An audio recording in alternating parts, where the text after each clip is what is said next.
അല്ല ബാബു, ഉമ്മക്ക് അവനെ കാച്ചിയാലോ? അതെ, കാച്ചികളയാം. അല്ല, നീ കണക്ക് കൂട്ടി നോക്കിക്കോ, അതല്ലേ ഭേദം. അതെ. ആ എന്നാണീറ്റേ. അതെ, ആരെ തട്ടാൻ പോണേ? നമ്മടെ രാമനെണ്ണാരെ നമ്മള് കാച്ചാൻ പോവാ. പോവാം.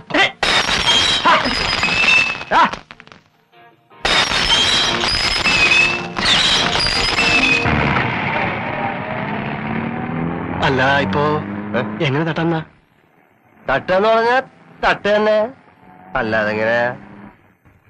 അപ്പോ നേരെ എങ്ങനെ നേറി രാവണ നേരെ പിടിച്ച് തട്ടിക്കളയാ, അങ്ങനെയാണോ? അല്ല, നമുക്ക് പെരിച്ചാഴിനെ കയ്യും കാലും കെട്ടി ഇനി കൊണ്ടുവരാം. ഇത് നമുക്കവനെ ഡാമിന്റെ മുകളിൽ കൊണ്ട് ഞാൻ താഴേക്ക് എറിയാം. എന്താ ബാബു? അത്ര തന്നെ. അല്ല, അപ്പൊ വേറൊരു പ്രശ്നമില്ലേ? ഭാര്യയും പിള്ളേരും ഒക്കെ ആയിട്ടല്ലേ അങ്ങനെ താമസം? അതെ. അപ്പൊ അവരൊന്നും ഒച്ച വയ്ക്കില്ലേ? ഒച്ചയും വിളിയും ഉണ്ടായ നാട്ടുകാർ കൂടില്ലേ? ബാബു, വണ്ടി നിർത്ത്. നീ വണ്ടി നിർത്തിക്കടാ.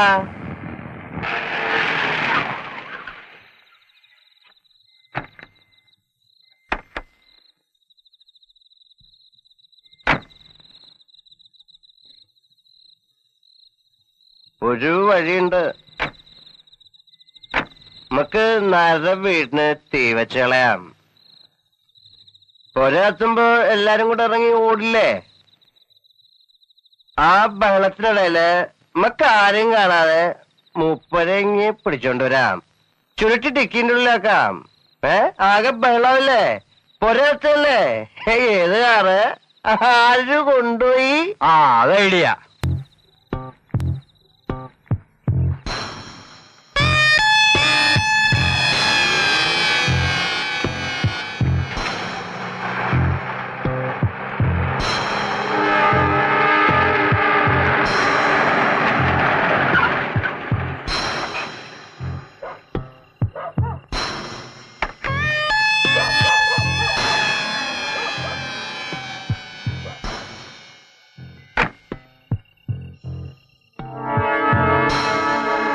ബന്ധമൊക്കെ റെഡിയല്ലേ?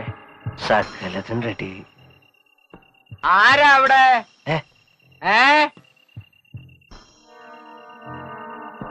ഞാനാ. എന്താ മെന്നെ, കുഴപ്പം വല്ലതുണ്ടോ? ഇങ്ങോട്ട് വരണമെന്നാര്? ഒരു ചെറിയ കുഴപ്പം.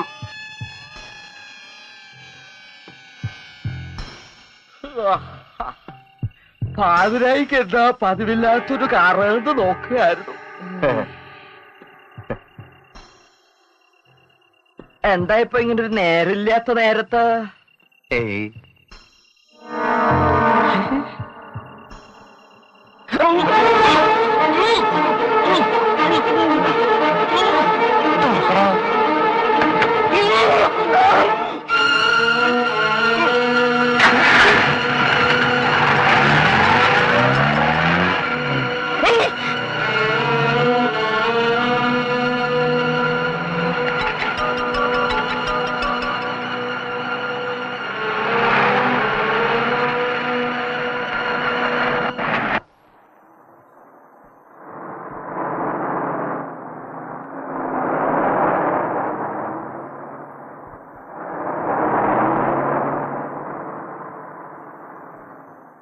ഇനി ഞാൻ കയ്യൊന്നെടുത്ത് നോക്കട്ടെ മിണ്ടോന്ന്.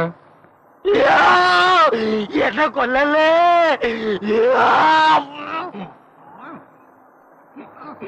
കിടന്ന് തൊള്ളോർന്ന പൊന്നോളെ ഞാൻ ഒഴിഞ്ഞു തരാവേ! മിണ്ടല്ലേ. ഇനിയിപ്പോ അങ്ങോട്ട് ഒഴിഞ്ഞേരിയൊന്നും വേണ്ട, ഡാമി കൊണ്ട് കളയാൻ പോവാ. അയ്യോ, എന്റെ 5 പിള്ളേരും തള്ളയും തമ്പുരാനെ!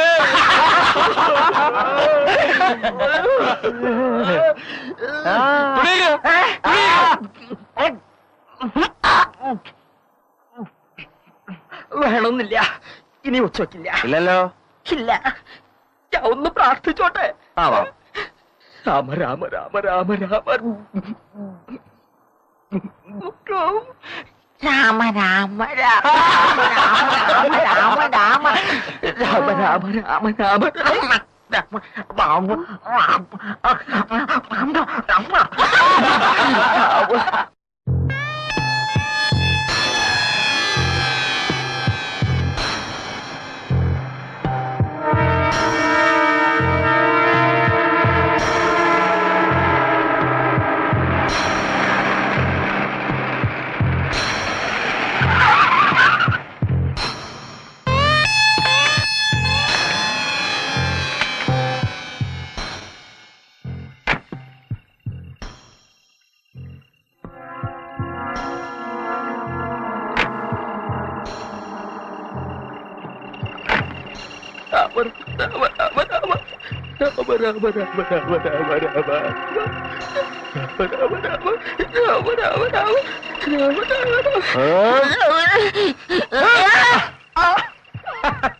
നമുക്ക് ഇദ്ദേഹത്തെ തറയി കിടത്താം അല്ലേ?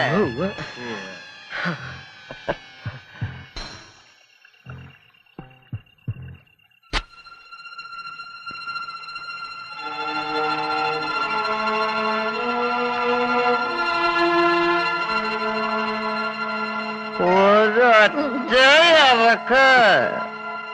എന്നിട്ട് ഇവിടെ നിന്ന് തട്ടിയ ഫുട്ബോള് മാതിരി എവിടാ പോയി കിടക്കാന്നറിയോ?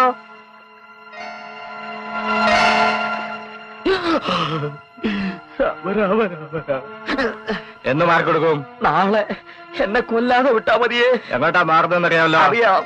എങ്ങോട്ടാ? ഒക്കെ മേനോൻകുട്ടി പറഞ്ഞതുപോലെ. ഇനി നാളെ സ്ഥലം വേറെ ഉദ്ദേശമൊന്നും പറയരുത്. ഇല്ല. ഇവിടുന്ന് മടങ്ങി വീട്ടിലെത്താനുള്ള വഴി അറിയോ? അറിയാം. എങ്ങനെ അറിയാം? അറിയാവേ. എങ്ങനെ അറിയാം? അറിയാന്നേ. കൊണ്ടുവിടണോ? വേണമെന്നില്ല, ഞാനങ്ങ് പൊക്കോളാം. ഒറ്റയാൾ ഈ സംഭവം അറിയരുത്. ഇല്ല, എന്റെ കുഞ്ഞുമക്കൾ പോലും അറിയില്ല. എന്നാ ഇവൻ പോട്ടല്ലടാ.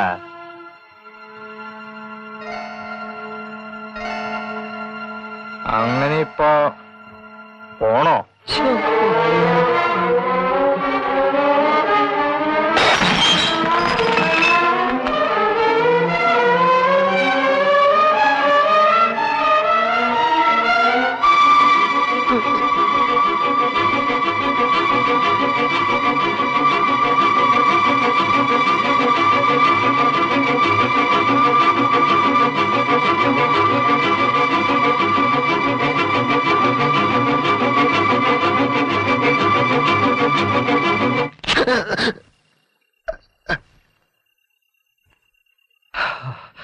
രാമ രാമ രാമ രാമ രാമ.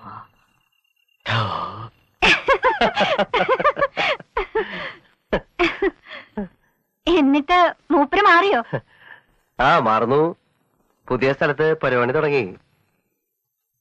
ഈ സ്ഥലമായതുകൊണ്ടാ. ഇത് മാലിന്യ ചേച്ചിക്ക് വീട് വെക്കാന്ന് പറഞ്ഞ് അച്ഛനുള്ള കാലത്തെ മാറ്റി വെച്ചിരിക്കുന്ന സ്ഥലാ. ഒന്നാമത് ചേച്ചിക്ക് ആരുമില്ല. അങ്ങും ഇങ്ങും പോയി തനിച്ച് താമസിക്കണം എന്ന് പറഞ്ഞാ. ആ നേരത്തെ അയാൾ അങ്ങനെ സമ്മതിച്ചില്ലായിരുന്നെങ്കിൽ കൊല്ലുമായിരുന്നോ? ഹേയ്, എങ്കിലും അപ്പൊ അതങ്ങനെ അങ്ങ് തീർന്നത് നന്നായി. ഇല്ലായിരുന്നേ ചിലപ്പോ രാമനുണ്ണിനാരെ ഒപ്പം കൂട്ടി ആ മേളം ദിവസങ്ങളോളം അങ്ങ് നീണ്ടനെ. പിന്നെ കക്ഷിക്കും അതൊരു റെവലേഷനായനെ. അങ്ങനെ ഒരു സമാധാനമുണ്ട്. അമ്മയ്ക്ക് ഇതൊന്നും അറിയില്ലല്ലോ. അമ്മയുടെ ധാരണ നീ വരാൻ പോണതിന്റെ നല്ല ലക്ഷണമായിട്ട് രാമനുണ്ണി നായരുടെ മനസ്സും അറിയുന്ന, അതുകൊണ്ട് മൂപ്പര് കുടിയൊഴിഞ്ഞു തരാന്ന്. അത്രയും നല്ലത്. ഞാൻ പറയുന്നത് അതല്ല, ഇത് 5 വർഷം മുമ്പും ചെയ്യായിരുന്നു. ആർക്ക്?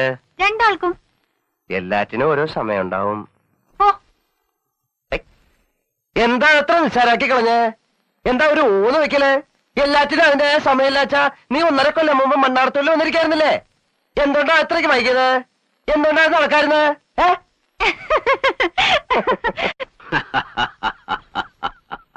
ഇതാപ്പോ നന്നായേ. താനും നോക്കിയിരിക്കുക. എന്റെ കാര്യം പറഞ്ഞാൽ ഞാൻ നോക്കിയത് പോരാച്ചാലോ എന്ന് വിചാരിച്ച് നമ്മുടെ നാണു എഴുത്തച്ഛനെ കൊണ്ടുകൂടെ ഒന്ന് നോക്കിച്ചു. അതിശയാണ് കേട്ടോ. ഇത്ര ചേർച്ചയുള്ള ജാതകങ്ങള് എഴുത്തച്ഛൻ തന്നെ അപൂർവമായിട്ടേ കണ്ടിട്ടുള്ളൂന്നാ പറഞ്ഞേ. ഒക്കെ ഓരോ കർമ്മബന്ധങ്ങള്. രാധയുടെ എക്സാംസ് എല്ലാം കഴിഞ്ഞ ആഴ്ച കഴിഞ്ഞില്ലേ? ഇവൻ പറഞ്ഞു. ഓ, അപ്പൊ ഇവിടെയും തിരക്കൂട്ടിൽ തുടങ്ങിയോ?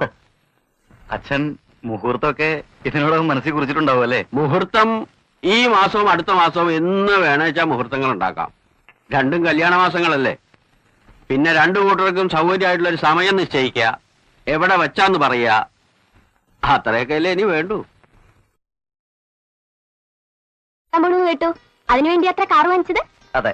അല്ലാതെ പുതുപ്പെണ്ണിനെയും കൊണ്ട് നാടിരിക്കാനല്ല. പിന്നെ പെട്രോൾ ഒഴിച്ചാലേ സാധനം നീങ്ങൂ. അറിയാം. അല്ല, അന്നേരം കയറി മണ്ണാർത്തോടിയിലെ തമ്പറനായി കളയരുത്. ദേവമാതെ പോയാൽ ടിക്കറ്റ് എടുക്കണ്ടെന്നൊന്നും കണ്ടുപിടിച്ച് കളയരുത്. അങ്ങനെ പേടിയുണ്ടെങ്കിൽ കല്യാണം മാക്സിമം അങ്ങോട്ട് നീട്ടി വെക്കണം. ഭർത്താവായി കഴിയുമ്പോഴല്ലേ പിശുക്ക് പുറത്തു വരുള്ളൂ. ഇപ്പൊ ലാവിഷായിരിക്കല്ലോ. എന്റെ പൊന്നോ പോളെ ചതിക്കല്ലേ. സത്യം പറഞ്ഞ രാധ ഇപ്പോഴല്ലേ പഠിപ്പിന്റെ തലവേനെല്ലാം തീർന്ന് ഒരു ഫ്രീ ബേഡ് ആയത്. ഞാനായിരുന്നു രാധയുടെ സ്ഥാനത്തെങ്കിൽ ഇനി ഒരു കൊല്ലം കൂടെ കഴിഞ്ഞിട്ട് മതി കല്യാണം എന്ന് പറഞ്ഞേനെ. അങ്ങനെയായാലും എനിക്ക് കുഴപ്പമൊന്നുമില്ല. എന്താ ഇനിയും ഒരു കൊല്ലോ? ആ വിവരം അറിയും.